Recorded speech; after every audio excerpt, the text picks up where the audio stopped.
So hello guys and welcome back to त्योरफा logic. और आज के इस वीडियो में हम आईसीएससी क्लास 10 का बायो का चैप्टर है एब्जॉर्प्शन बाय रूट्स। ठीक है, इसको हम डिटेल वे में समझेंगे, डिस्कस करेंगे। ठीक है, हर एक चीज़ को बहुत ही सिंपल वे में लेके चलेंगे। तो स्टार्ट करते हैं। और एक्चुअली ये जो ऑडियो क्वालिटी है आज वो थोड़ी ख़राब है, तो उसके लिए मैं माफ़ी चाहूँगी। ठीक है, प्लीज़ समझो करो तुम लोग। अभी जैसे तैसे काम चला लो। ठीक है, I hope so next video में ऐसा नहीं होगा। ठीक है, तो चैप्टर स्टार्ट करने से पहले मैं बताऊं, ये पूरा जो चैप्टर है इसमें डेफिनेशन बहुत ज़्यादा है। भर भर के इन्होंने डेफिनेशन डाली हुई है इसमें। तो इसमें मैं कहूँगी रट्टा ज़्यादा है। ठीक है, समझने वाला पार्ट भी है बट रट्टा भी है। ठीक है, तो हम स्टार्ट कर लेते हैं।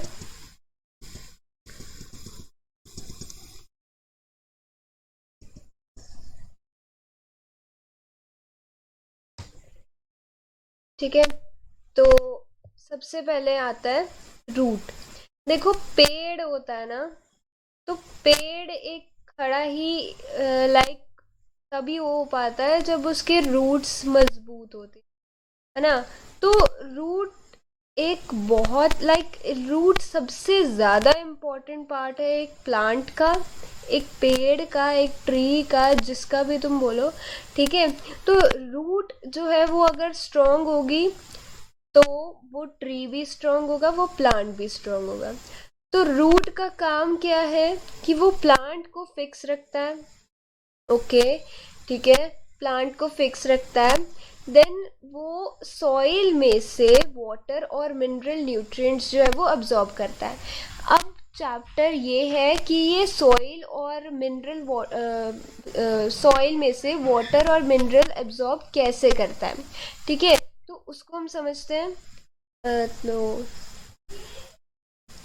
रुको, हाँ, तो need for water and minerals, actual में क्या ज़रूरत है, मतलब किन किन चीज़ के लिए वाटर और मिनरल जो है वो एक ट्री को, एक प्लांट को चाहिए।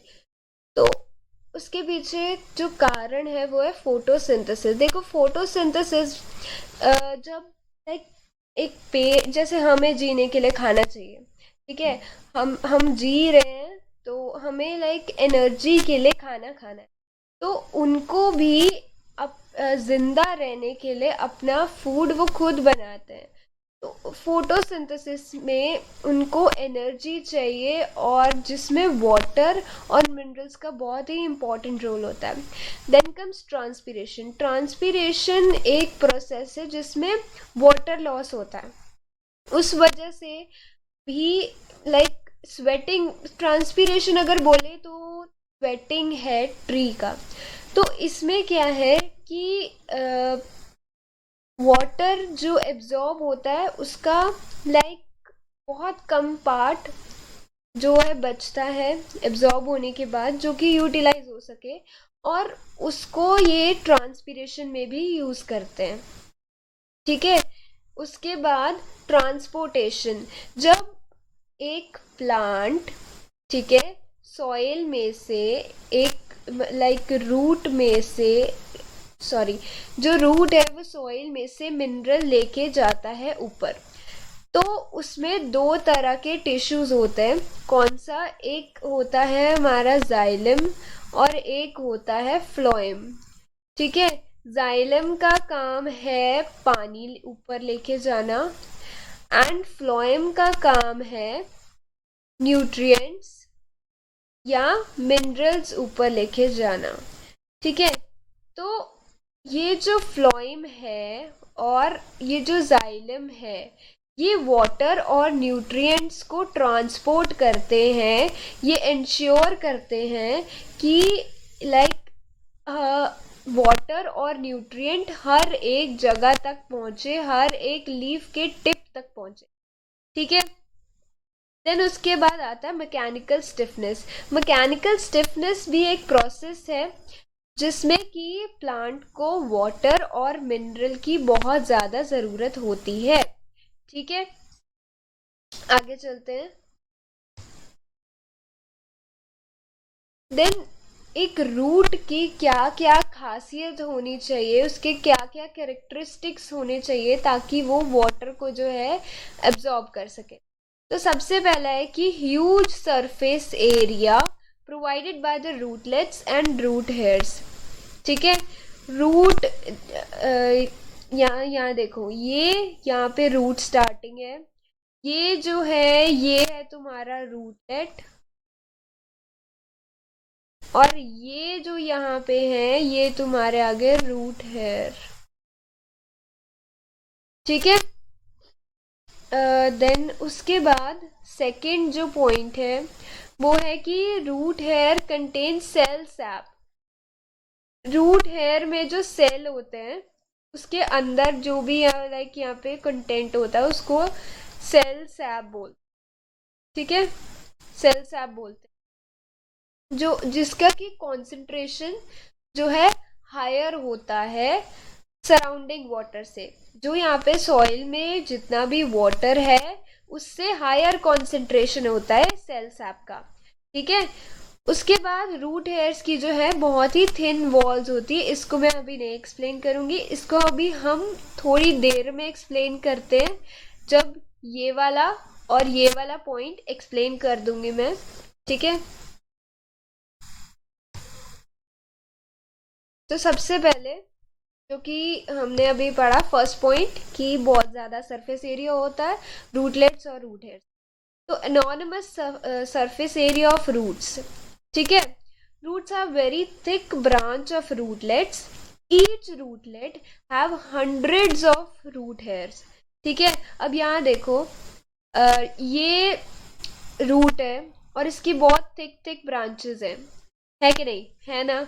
हाँ, तो उस एक ब्रांच से मल्टीपल ऑफ रूट हेयर्स निकल रहे हैं। ठीक है, मल्टीपल निकल रहे हैं। अगर जस्ट इमेजिन कि हम सारे के सारे जितने भी रूट हेयर्स हैं और रूटलेट्स हैं उनको एंड टू एंड रख दें, जैसे लाइक ये एक रूट हेयर है ये वाला, उसके बाद उठा दिया ये वाला, उसको यहाँ जोड़ दिया, उसको यहाँ अगले वाले को यहाँ जोड़ दिया, यहाँ जोड़ दिया, तो they would cover thousands of kilometre. मतलब कितना ज़्यादा है area, you can just not even imagine.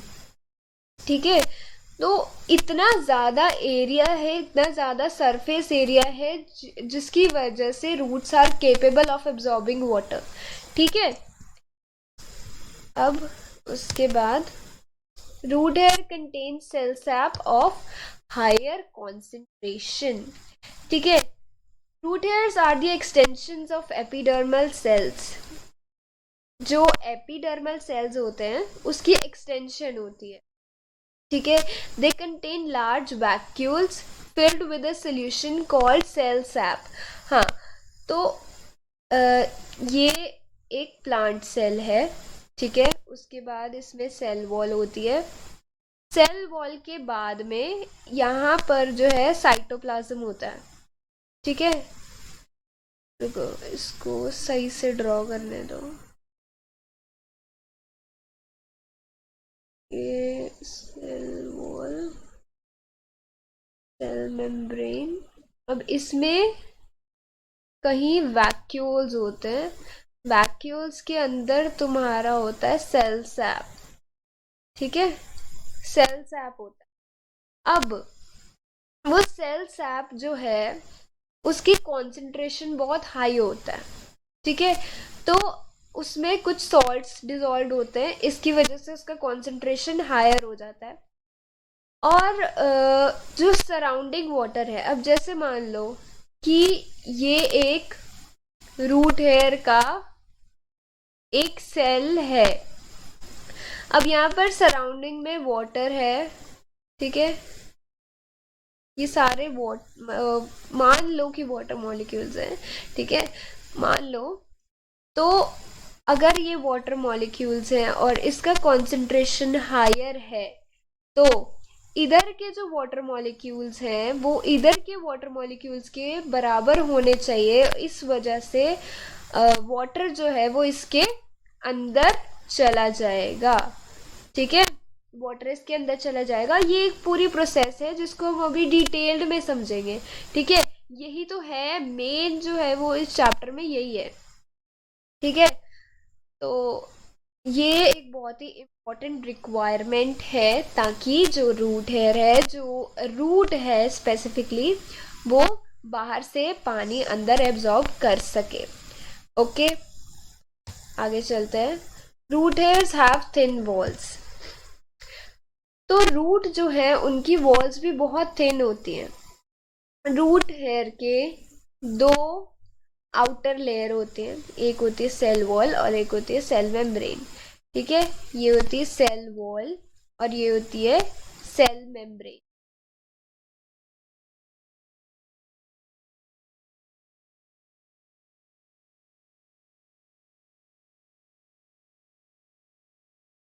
Cell wall और सेल मेम्ब्रेन।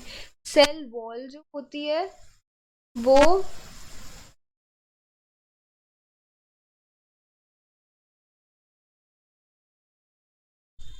फ्रीली परमेएबल होती है और सेल मेम्ब्रेन जो होता है वो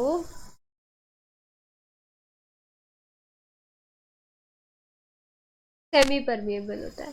इसका मतलब क्या है? सेल वॉल जो है वो किसी भी टाइप के मॉलिक्यूल्स को अंदर आने देता है। ठीक है, उसको कोई फर्क नहीं पड़ता तुम आ रहे हो जा रहे हो क्या कर रहे हो, उसको उससे कोई मतलब नहीं है। बट सेल मेम्ब्रेन ऐसा है लाइक कि कुछ ही स्पेसिफिक चीजें हैं जो वो अंदर जाने देता है और कुछ ही स्पेसिफिक चीजें जो वो बाहर आने देता है। ठीक है, मतलब मान सेल वॉल को कोई फर्क नहीं पड़ता बट सेल मेम्ब्रेन ऐसा इंसान है जिसको फर्क पड़ता है। ठीक है, तो सेल वॉल बहुत थिन होती है और सेल मेम्ब्रेन उससे भी ज्यादा थिन होती है और सेमी परमिएबल होता है। सेमी परमिएबल एक लाइक ऐसा लेयर है जो सिर्फ सिलेक्टिवली चीजों को अंदर जाने देगा। ठीक है, अब यहाँ पे देख लो, ये एक लाइक क्लॉथ मान लो इसको।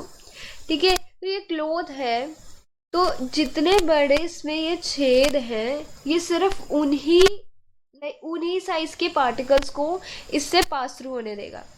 अगर इससे बड़े होंगे तो वो यहाँ पर जो है इकट्ठे हो जाएंगे। अगर इससे बड़े होंगे तो वो उसके ऊपर इकट्ठे हो जाएंगे, वो उससे पास थ्रू नहीं कर सकते। तो सेमी परमिएबल मेम्ब्रेन होता है सेल मेम्ब्रेन जो कि सिर्फ वाटर मॉलिक्यूल्स को अंदर जाने देता है। इतना क्लियर है? आगे चलते हैं। ठीक है, अब एक अंदर की बात है, लाइक एक बहुत ही इम्पोर्टेंट चीज है जो मैंने बोला था ना इस चैप्टर में है ही वही। तो यही चीज है कि जो एंटायर मैकेनिज्म है, जो पूरा प्रोसेस है, ठीक है, वाटर एब्जॉर्ब करने का, मिनरल्स एब्जॉर्ब करने का सॉइल में से, ठीक है, तो वो क्या है? Upward conduction through stem. और वो किस वजह से होता है? वो ये 5 मेन फिनोमिना है, ये मतलब उनके पीछे का कारण है। अगर ये नहीं होंगे तो वाटर एब्जॉर्प्शन हो ही नहीं पाएगा, मिनरल एब्जॉर्प्शन तो बहुत दूर की बात है।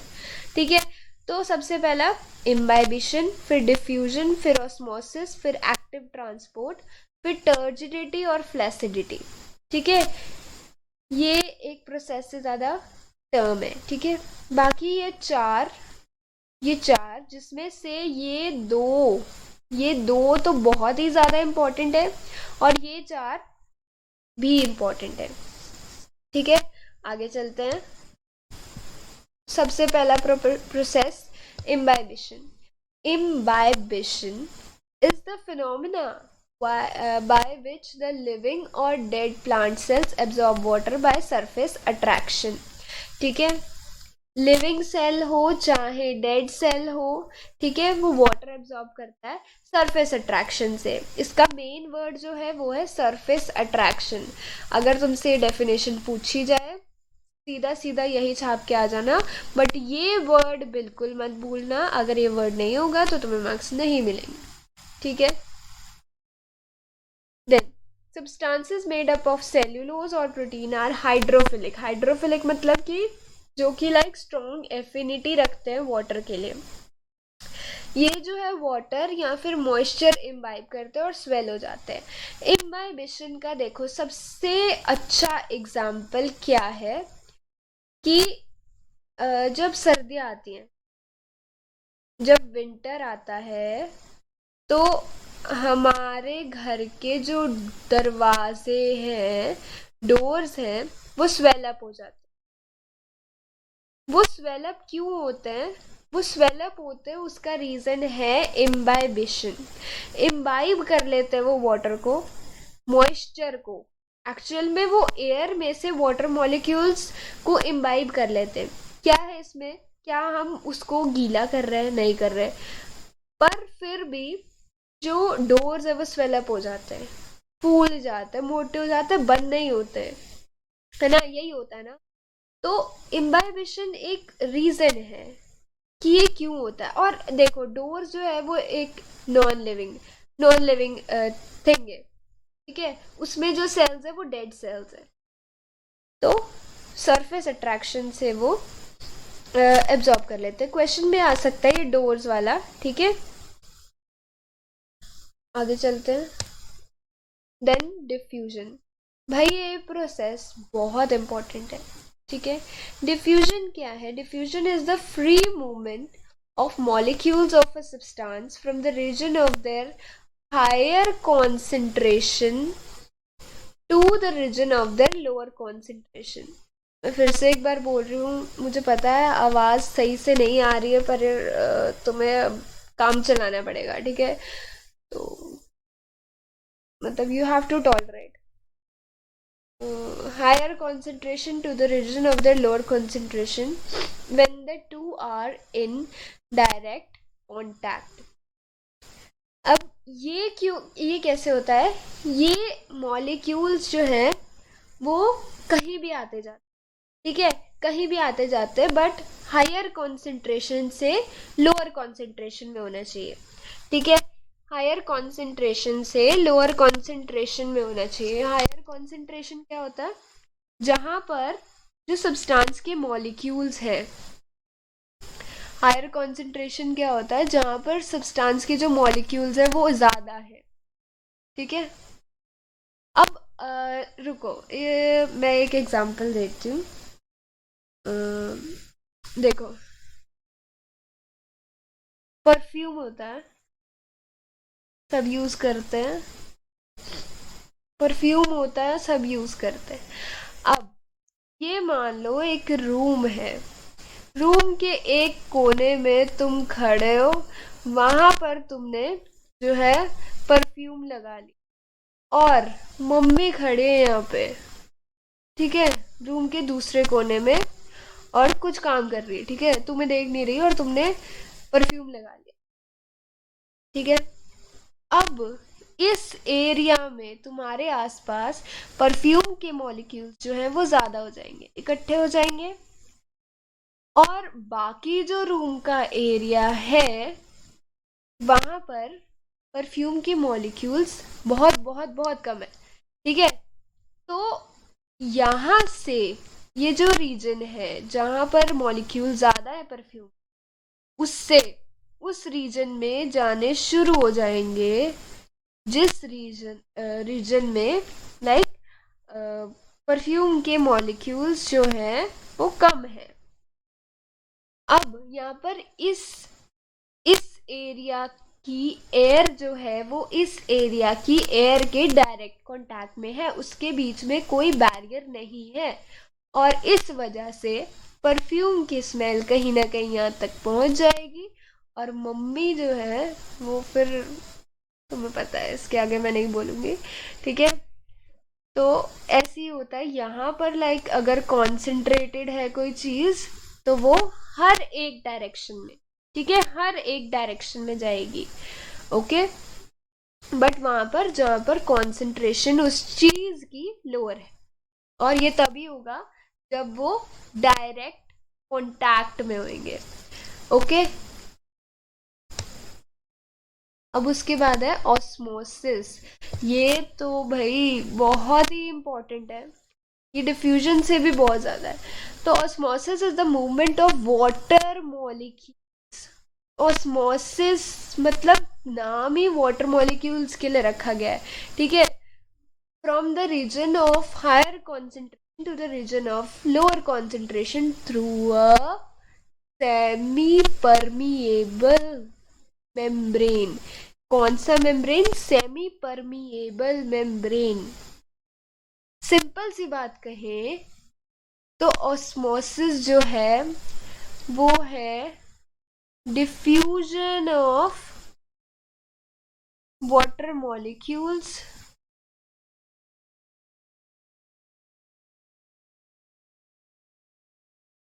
From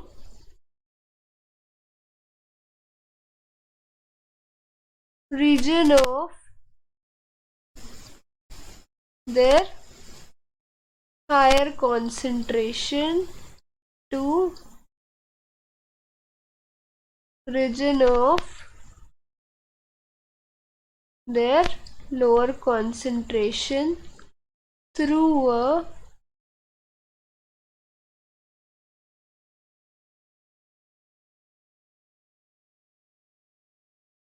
semi permeable membrane। ठीक है, तो osmosis is the diffusion of water. अगर ये वाली डेफिनेशन भी लिखोगे तब भी पूरे नंबर मिल जाएंगे, ठीक है। तो ये एक सेमी परमिएबल मेम्ब्रेन है, यहाँ पे देखो, ये एक सेमी परमिएबल मेम्ब्रेन है। ओके, वो यहाँ पे लिख देती हूँ।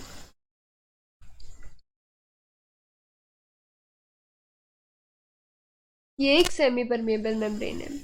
अब ये कुछ सिलेक्टिव जो पार्टिकल्स है उनको जाने देगा। अब यहाँ पे देखो, ये बड़े मॉलिक्यूल्स भी है, छोटे मॉलिक्यूल्स भी हैं, बट ये किसको जाने दे रहा है इस साइड? सिर्फ और सिर्फ इनको, ये जो छोटे छोटे से सिर्फ इनको जाने दे रहा है, ठीक है, इसको इसको इसको, मतलब जो इसके जैसे दिखने वाले हैं उनको जाने दे रहा है, और ये बड़े बड़े नहीं जा पा रहे बेचारे, ठीक है, क्योंकि ये एक सेमी परमिएबल मेम्ब्रेन है। ठीक है, तो ऑस्मोसिस क्या होता है? वाटर मॉलिक्यूल्स की मूवमेंट हायर कॉन्सेंट्रेशन से लोअर कॉन्सेंट्रेशन। अब यहां पर यहाँ पर मे बी इस साइड पे, ठीक है, इसमें शो नहीं है, बट इस साइड पे डेफिनेटली इसका लोअर कॉन्सेंट्रेशन, ठीक है, जिसकी वजह से ये जो है मॉलिक्यूल्स को इधर आना पड़ रहा है, और इधर जो है इसका हायर कॉन्सेंट्रेशन, ठीक है, रीजन यही होता है, ठीक है, through a semi permeable membrane. ठीक है, ओके, सब सही है। हाँ, तो ऑस्मोसिस दो तरह के होते हैं। ऑस्मोसिस दो तरह के होते हैं। फर्स्ट है हमारा एंडोस्मोसिस और फिर है एक्सोस्मोसिस। नाम से पता लग रहा है, एंडो मीन्स अंदर जाने दो, ठीक है, एंडो मीन्स अंदर, एंड एक्सो मीन्स एग्जिट, ऐसे सल मतलब लग रहा है, ठीक है, बाकी हमें पता नहीं है, आगे चेक करते हैं, है ना। तो एंडोस्मोसिस क्या है? Inward diffusion of water through a semi-permeable membrane when the surrounding solution is less concentrated or dilute. This tends to swell up the cell. अब ये देखो, यहाँ पर एक सेल है, ठीक है, जिसके की आसपास बहुत ज्यादा वाटर है, डाइल्यूट, ठीक है, इसके अंदर जो है, अब ये कॉन्सेंट्रेटेड है, यहां से सारा वाटर अंदर जाएगा, सारा नहीं, मतलब most of the water molecule जो है वो अंदर जाएंगे, कब तक जाएंगे, जब तक कि दोनों साइड पे वाटर मॉलिक्यूल सेम नहीं हो जाते। डाइल्यूट क्या मतलब होता है, जहां पर उस सब्सटेंस के वाटर मॉलिक्यूल, उस सब्सटेंस की मॉलिक्यूल्स कम है, ठीक है। और कॉन्सेंट्रेटेड मतलब होता है कि जहां पर उस सब्सटेंस की मॉलिक्यूल ज्यादा है। और इस वजह से हमारा अगर सेल ऐसा सा होगा तो वो ऐसा हो जाएगा, स्वेल अप हो जाएगा, ठीक है। अब आता है एक्सोस्मोसिस। एक्सोस्मोसिस में क्या होता है कि अगर ये एक सेल है, ठीक है, और ये अंदर से पूरा स्वेल्ड अप है, या मान लो इसके अंदर डाइल्यूट सोल्यूशन, ठीक है, बाहर का जो सोल्यूशन है वो कॉन्सेंट्रेटेड है, ठीक है। कॉन्सेंट्रेटेड है तो वाटर मॉलिक्यूल्स जो है वो इसके अंदर से बाहर आएंगे, जिसकी वजह से ये प्रोसेस जो है वो रिवर्स हो जाएगा। मतलब ये जो ऐसा था वो ऐसा हो जाएगा, ठीक है। Exosmosis outward diffusion, endosmosis inward diffusion, ठीक है। इसमें क्या होता है, स्वेलअप हो जाता है, और इसमें स्वेलअप नहीं होता, पिचक जाता है, ठीक है। इसको डेमोन्स्ट्रेट करने के लिए, हाँ ये रहा आ गया। हाँ, तो ये देखो, ये भाई साहब बहुत ही मजे में बैठे हैं, ठीक है। बेचारे को एक कॉन्सेंट्रेटेड सोल्यूशन में डाल दिया जाता है, और वो बेचारे फिर ऐसे हो जाते हैं। देखिए शक्ल देखिए इनकी, और ठीक है। और ये बेचारे इतने शॉक्ड हो गए, तो इन्हें वापस से हमने जो है डाइल्यूट सोल्यूशन में डाल दिया, और वो वापस से ऐसे हो गए खड़ूस से, ठीक है। मतलब क्या ही कर सकते हैं हम। Then osmotic pressure. Osmotic pressure osmosis से रिलेटेड है, ठीक है, नाम से लग रहा है, हम पढ़ भी लेते हैं। Osmotic pressure is the minimum pressure that must be exerted to prevent the passage of pure solvent into the solution when the two are separated by a semi-permeable membrane। देखो यहाँ पे स्लाइड्स में पूरी पूरी बुक की definition छापी हुई है, मैं बता रही हूँ, क्योंकि ये चैप्टर जो है वो है ही डेफिनेशन बेस्ड। इसमें डेफिनेशन के अलावा बहुत कम क्वेश्चंस है जो तुमसे पूछे जाएंगे, ओके। बट इम्पोर्टेंट चैप्टर है, पढ़ के ज़रूर जाना है, ईजी भी बहुत है, ठीक है। Osmotic pressure of the solution is a measure of its tendency to take in water by osmosis, ठीक है। Measure of its tendency to take in water by osmosis, कोई जो एक पर्टिकुलर सेल है उसकी कितनी ताकत है, उसकी टेंडेंसी कितनी है कि वो ऑस्मोसिस के थ्रू वाटर मॉलिक्यूल्स जो है वो एंटर उसके अंदर कर पाए, ठीक है। तो ये ज्यादातर नहीं आता, ओके। ये क्या है, टोनी की सिटी। अरे भाई टोनी की सिटी नहीं है ये टोनी की सिटी नहीं है ये है टोनी सिटी। टोनी की सिटी नहीं है, ये टोनी सिटी है, ठीक है। देन रिलेटिव, ये ना सही में, रुको, relative concentration of the solution determine the direction and extent of diffusion, ठीक है। टोनिसिटी अभी आगे चल के इसका सही से डेफिनेशन, मतलब ये जो है ये एक चीज है जो कि डिटरमाइन करती है कि कॉन्सेंट्रेशन कितनी है, ठीक है, और डिफ्यूजन किस साइड पर होनी है, किस डायरेक्शन में जो है वो डिफ्यूजन होगी, ओके। आगे पढ़ लेते हैं। तो टोनिसिटी कितने टाइप्स की है, टोनिसिटी 3 टाइप्स की। हेलो, हाँ आवाज आ रही है, हाँ सही है। टोनिसिटी 3 टाइप्स की है, आइसोटोनिक, हाइपोटोनिक और हाइपरटोनिक, ठीक है। आइसोटोनिक हाइपोटोनिक और हाइपरटोनिक। भाई ये क्या, कैसे कैसे शब्द है ना इसमें। Isotonic, the relative concentration of molecules and the solute on either side of the cell membrane is same। देखो, आइसो, आइसो का मतलब ही होता है सेम। रुको रुको रुको रुको रुको, आइसो का मतलब ही होता है सेम, ठीक है। टॉनिक मतलब यहाँ पे टोनिसिटी को रेफर किया गया है, ठीक है। दो in such a solution there is no net movement of water molecules across the cell membrane, और इसमें कोई ऑस्मोसिस नहीं होती, ठीक है। कॉन्सेंट्रेशन जो मॉलिक्यूल्स की है वो दोनों साइड पे सेम होती। अब आता है hypotonic. Hypotonic, the solution outside the cell has a lower concentration than the fluids inside the cell। अब हाइपोटोनिक सोल्यूशन क्या है कि हाइपोटोनिक क्या है कि जो सोल्यूशन है सेल के बाहर वो डाइल्यूट है, ठीक है, as compared to the fluids inside the cell. और ऐसी सिचुएशन में देखो, रुको रुको, जब सेल है उसके बाहर पर जो है डाइल्यूट सोल्यूशन होगा, तो क्या होगा कि वो स्वेल अप होएगा, ठीक है। तो हाइपो, भाई मैंने तो ऐसे याद किया था, हाइपो है तो वो हिपोपोटामस बनना चाहता, मुझे स्पेलिंग नहीं आती, सही में नहीं आती, ठीक है। तो वो हिपोपोटामस बनना चाहता है तो वो स्वेल अप हो जाएगा। बट अगर तुम ऐसे याद रख सकते हो तो वो भी सही है ना, ज़्यादा कंफ्यूजन क्रिएट क्यों कर रहे हैं।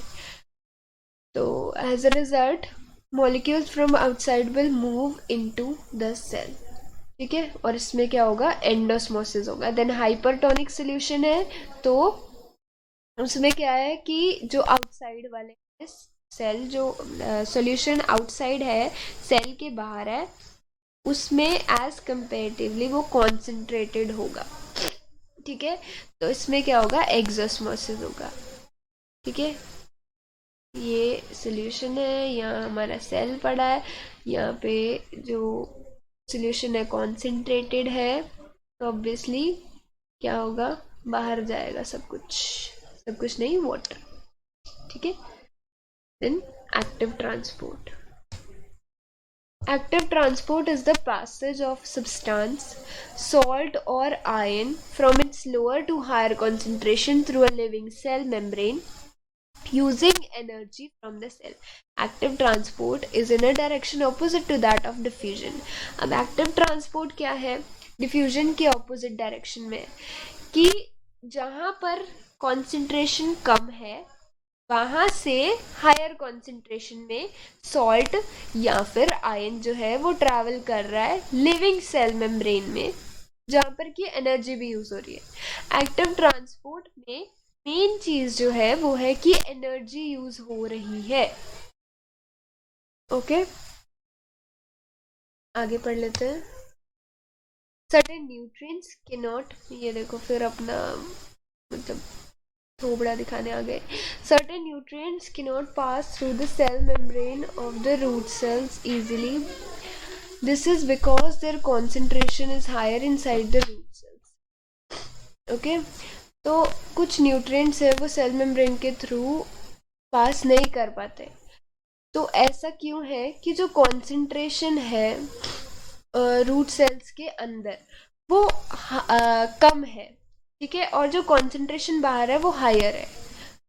तो अभी जब हमने पढ़ा एक्टिव ट्रांसपोर्ट में कि वो लोअर से हायर कॉन्सेंट्रेशन में जाते हैं, एक्टिव ट्रांसपोर्ट में हमने पढ़ा कि वो लोअर से हायर कॉन्सेंट्रेशन में जाते हैं, बट यहाँ पर रूट सेल्स के बाहर हायर कॉन्सेंट्रेशन होता है और रूट सेल्स के अंदर लोअर होता है। तो वो नहीं, वो डेफिनेटली नहीं जाएंगे, क्योंकि यहाँ पर एक्टिव ट्रांसपोर्ट का जो लॉ है, मतलब एक्टिव ट्रांसपोर्ट का जो रूल है वो यहाँ पे फॉलो नहीं होता। इसलिए जो ये केस सिर्फ सॉल्ट और आयन के साथ है, ठीक है। सॉल्ट या फिर आयन के साथ ये केस है, वाटर पर ये लागू नहीं होता, ठीक है। तभी वाटर जो है वो हायर से लोअर कॉन्सेंट्रेशन के थ्रू हायर से लोअर कॉन्सेंट्रेशन में ट्रैवल करता है, okay.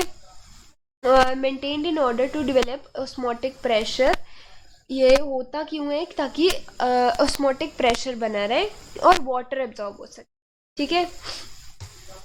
Then passive transfer, there is a free movement of molecules from the higher concentration to lower concentration। अब इसमें एनर्जी नहीं चाहिए होती, तभी ये इतना हंस रहे हैं, है ना। इसमें एनर्जी नहीं चाहिए होती, मतलब ये आलसियों वाला काम है, और इसी वजह से ये क्वेश्चन ज़्यादा पूछा भी नहीं जाता। इस पर हम टाइम वेस्ट नहीं करेंगे। अब आता है टर्जिडिटी।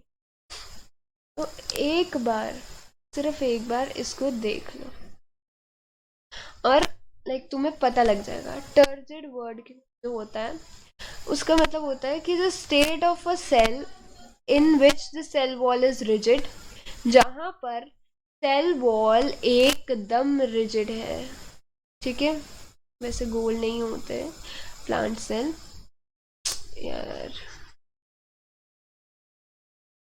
ये है, ठीक है। सेल वॉल यहाँ पर एकदम रिजिड बन चुकी है, मतलब एकदम टाइट, ओके। और उसमें जो वैक्यूल्स हैं उनका वॉल्यूम भी बढ़ गया है, ठीक है। जो वैक्यूल्स पहले इतने इतने थे वो अब इतने हो चुके हैं, क्योंकि उसमें उन्होंने वाटर एब्जॉर्ब कर लिया है।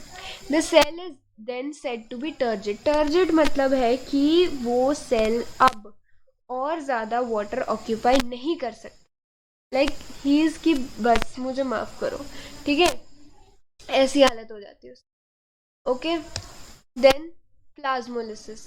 प्लाज्मोलिसिस भी कॉन्ट्रैक्शन ऑफ साइटोप्लाज्म हो जाता है from the cell wall cause due to the withdrawal of water when placed in a hypertonic solution. जब एक हाइपरटोनिक सोल्यूशन में वो प्लेस करेंगे किसी सेल को, तो उसमें क्या होता है, उसमें होता है हमारा एक्सोस्मोसिस, ठीक है। और एक्सोस्मोसिस के कारण देखो, अगर एक सेल है, ठीक है, और ये उसका साइटोप्लाज्म है, हमने उसको प्लेस कर दिया किसमें, एक हाइपरटोनिक सॉल्यूशन में उसको हमने रख दिया, ठीक है।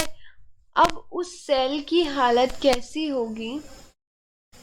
सेल वॉल तो देखो रिजिड है क्योंकि वो सेल्यूलोज की वजह से बनी है, ठीक है। सेल वॉल तो रिजिड है, सेल वॉल कहीं नहीं जा रही, सेल मेम्ब्रेन कहीं नहीं जा रही, बट जो साइटोप्लाज्म है वो श्रंक हो जाता है, ठीक है, वो सिकुड़ जाता है, ठीक है। तो ये जो रीजन है, अब यहाँ पर इसके अंदर का कंसंट्रेशन और यहाँ पर का कंसंट्रेशन सेम हो जाता है, ओके। तो ये स्टेट जो है ये होता है प्लाज्मोलिसिस।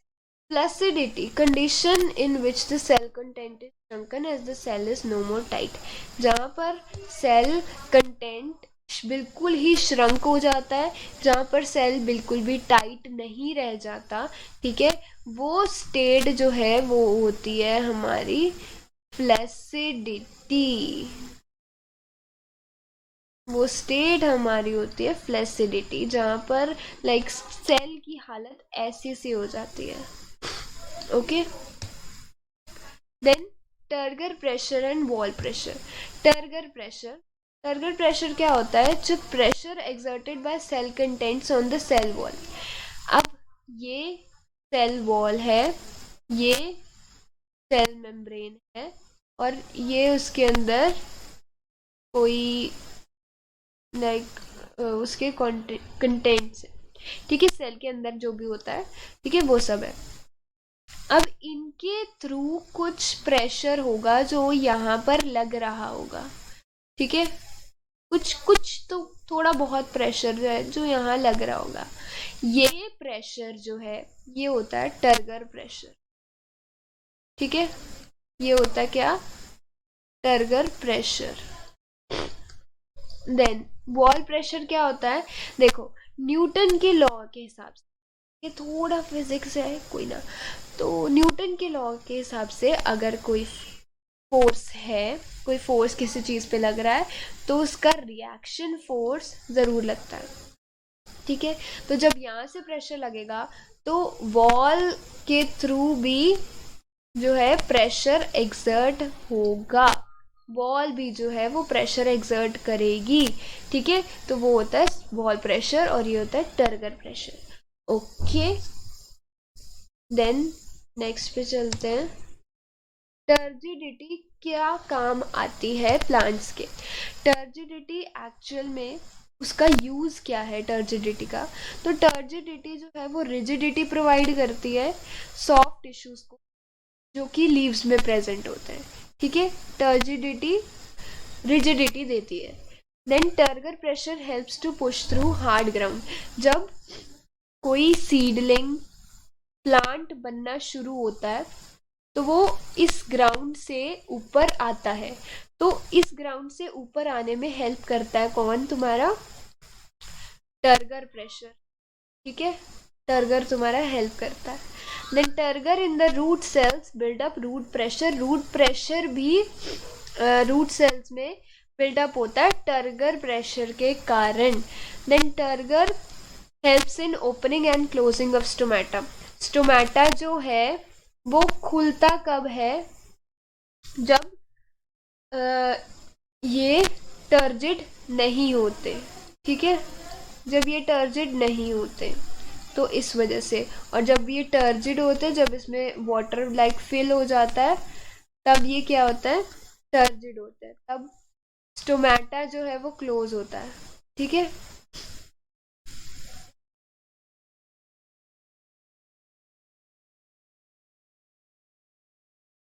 क्लोज होता है। Okay, then turgor helps in opening and closing of stomata, ये हमने कर लिया। Then turgor movement, turgor movement क्या है कि अगर एक सनफ्लावर होता है जो कि सन जहाँ जहाँ जाता है उसके हिसाब से अपने डायरेक्शन चेंज कर लेता है। ठीक है, बहुत अच्छा फ्लावर नहीं है, ठीक है मुझे पता है। ओके, तो हाँ, कहाँ थे हम, हाँ, तो वो उसके हिसाब से अपनी चेंज कर लेता है डायरेक्शन। एक और प्लांट होता है, उसका नाम होता है शायद से, अभी तो मैंने जो सुना है उसका नाम होता है छुई मुई। तो छुई मुई इंग्लिश में भाई देखना पड़ेगा इसको क्या बोलते हैं, इसको देखना पड़ेगा, कोई बात नहीं। तो एक प्लांट होता है, ये तुमसे नहीं पूछा जाएगा। ठीक है, तो इसको जैसे तुम टच करते हो वो लीव जो है वो ड्रॉप हो जाता है, वो गिर जाता है, वो झड़ जाता है। तो ये कुछ टर्गर मूवमेंट्स हैं जो डेवलप होती हैं टर्गर प्रेशर के कारण। ठीक है, then root pressure, root pressure, the pressure developed in the roots due to continued inward movement of water through the cell to cell osmosis which helps in the ascent of sap upward through the stem। root pressure जो है वो pressure है जो कि roots में developed होता है। क्यों, ताकि क्यों होता है डेवलप, ताकि वाटर का जो सेल टू सेल ऑस्मोसिस है उससे इनवर्ड मूवमेंट हो सके। ठीक है, और accent of SAP, accent of sap क्या है कि सैप जो है वो ऊपर जा रहा है, यहाँ से सैप जो है वो ऊपर जा रहा है, ये है एसेंट ऑफ सैप। ठीक है, बहुत बेसिक सी डेफिनेशन है और ये पूछी नहीं जाएगी, मतलब पूछ सकते हैं, मैं ऐसे नहीं कह रही कि हाँ भाई नहीं पूछी जाएगी, नहीं ऐसे नहीं मैं कह रही, ज़्यादातर आज तक लाइक नहीं पूछी गई है इस वजह से कह रही हूँ। Then bleeding and guttation, bleeding and guttation, तो भाई जैसे हम लोग को चोट लगती है, हमारी लाइक फिंगर पे अगर कट लग जाता है तो वहाँ से ब्लीडिंग होनी शुरू हो जाती है। तो स्टेम प्लांट्स में भी ऐसी है कि अगर उनकी स्टेम पे कोई कट लग जाता है तो उनके भी लाइक जो उनका ब्लड होता है, जो उनका ब्लड क्या है वाटर, सेल सैप। ठीक है, तो वो वहां से ब्लीडिंग होनी शुरू हो जाती है। ठीक है, लॉस ऑफ वाटर और cell sap through a cut stem, bleeding, loss of excessive water in the morning seen along the margin of the leave. ये क्या होता है, ये तुम्हारा गटेशन।